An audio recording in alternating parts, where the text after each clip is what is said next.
ឃើញក្មេងដតៃគេស្រវាខំរៀនរីរដំរេះយកចំណេះធ្វើស្ពានតែខ្ញុំផ្ទុយឃើញនំរយប្រាក់លៀនចាប់យកតន្ត្រីកែច្នៃមកធ្វើស្ពានការងារក៏លំបាកដែរអ្នកកុំផ្ដេកផ្ដួលបើអ្នកខ្ជិលណាស់ដេកស៊ីទៅវាស្រួលអនាគតនៅលើដៃវាអាចនឹងប្រែប្រួលបើអ្នកចេះសម្រួលបើអ្នកចេះសម្រាពួកយើងត្រូវជំនះជោគជតាយើងមិនអាចទៅពឹងព្រះមានថ្ងៃលិចក៏វាមានថ្ងៃរះបើអ្នកចង់លេងដើម្បីឈ្នះបើអ្នកបារាជ័យបានពីអាយុអ្នកផ្ទះខ្ញុំដេញចាប់ក្តីសម័យទោះដឹងថាវាហ្វល់ទោះដឹងថាវាមិនហ្វាន់ដូចជាពាក្យគេថានេះជារឿងពិតមិនមែនជារឿងនិទាននេះមិនមែនជីវិតអ្នកសុំអ្នកស្ងាត់មាត់ភ្លេង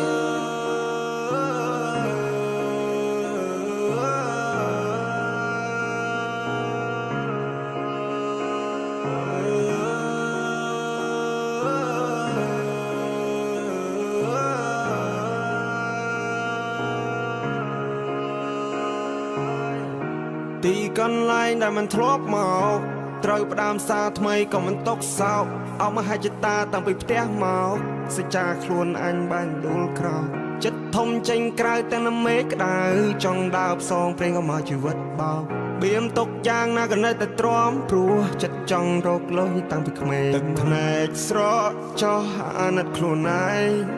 300គីឡូម៉ែត្រខ្ញុំត្រូវខំសាងតំណែងដល់ដីថ្មីគ្មានអ្នកគេស្គាល់ត្រូវកសាងគេឈ្មោះចាំងចែងលើលោកនេះមិនមែនលំបាកតែឯងលទ្ធផលនឹងតបស្នងស្ដាយស្ដាយបើសិនជាអ្នកខំប្រឹងឈរជើងឲ្យមាននំណឹងមួយច្បាស់ដូចក្តឹងភាពក្រលំបាកខ្ញុំហឹងជីវិតគ្មាន control អាល់យើងជាម្ចាស់កប៉ាល់ខ្ញុំប្រាសំលេងវាយភ្លេងដូចជាអ្នកបដាល់គ្មានឧបសគ្គណាអាចធ្វើឲ្យខ្ញុំចាល់ជីវិតនេះខ្ញុំរលេងបលលេងដូចជាបាល់ខ្ញុំជាក្មេងម្នាក់ដែលខុសពីគេជួយចិត្តយកឧបករណ៍ភ្លេងយកមកលេងទោះអ្នកដទៃគេមើលមកខ្ញុំឃើញផ្សេងតែនេះគឺជាខ្ញុំមិនជួយចិត្តសំដែងមិនជួយចិត្តខ្លាញ់ខ្លាយជួយចិត្តសាសនាបាយឲ្យគ្រួសារ surprise នេះជាការពិតខ្ញុំមិនដោះស្លាប់តែខ្ញុំនឹងហោះឲ្យបានឆ្ងាយ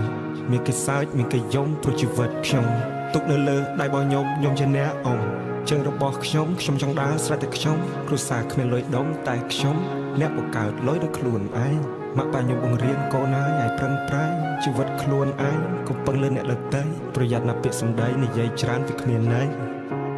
ខ្ញុំគឺជាក្មេងម្នាក់ដែលជួយចិត្តសមាសម័យចង់គេស្គាល់ឈ្មោះទេពសិទ្ធតាមរយៈតន្ត្រីចង់ខ្លាចទៅជាកវីដែលមានសិទ្ធិសេរីភាពពេញលេញចង់ខ្លាចទៅជាមនុស្សដែលចងចាំមិនអាចដកចេញ No one supporting me and no one believing me I just want to say fuck you cause I need nobody I come here for fight មិនមែនមកប្តីផ្ដួលជីវិតនេះមានច្រើនដំណាក់កាលណាស់មិនមែនស្រួល This is the message for you all ចំណុចខ្សោយមិនត្រូវបានបង្ហាញមានតែភាពក្លាហានក៏មិនអាចទៅដល់ប្រើគោចំហខ្លួនឲ្យបានរឹងមាំប្រើចំណេះដូចជារាងកាយធ្វើវាមួយតើដដល់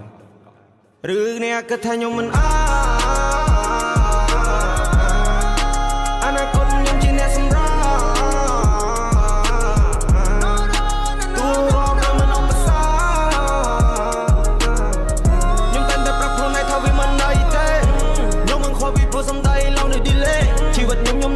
មិនមែនសម្រេចលើមាត់គេ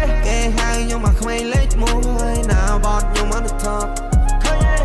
ពេលនេះខ្ញុំស៊ីដេកលេងព្រួយខ្ញុំចាប់បិទមាត់ប៉ុននេះសោះណាធុញទ្រាន់នឹងជីវិតខ្ញុំធ្វើអ្វីមិនទាន់ស្គាល់ខ្ញុំពុកកុំមួន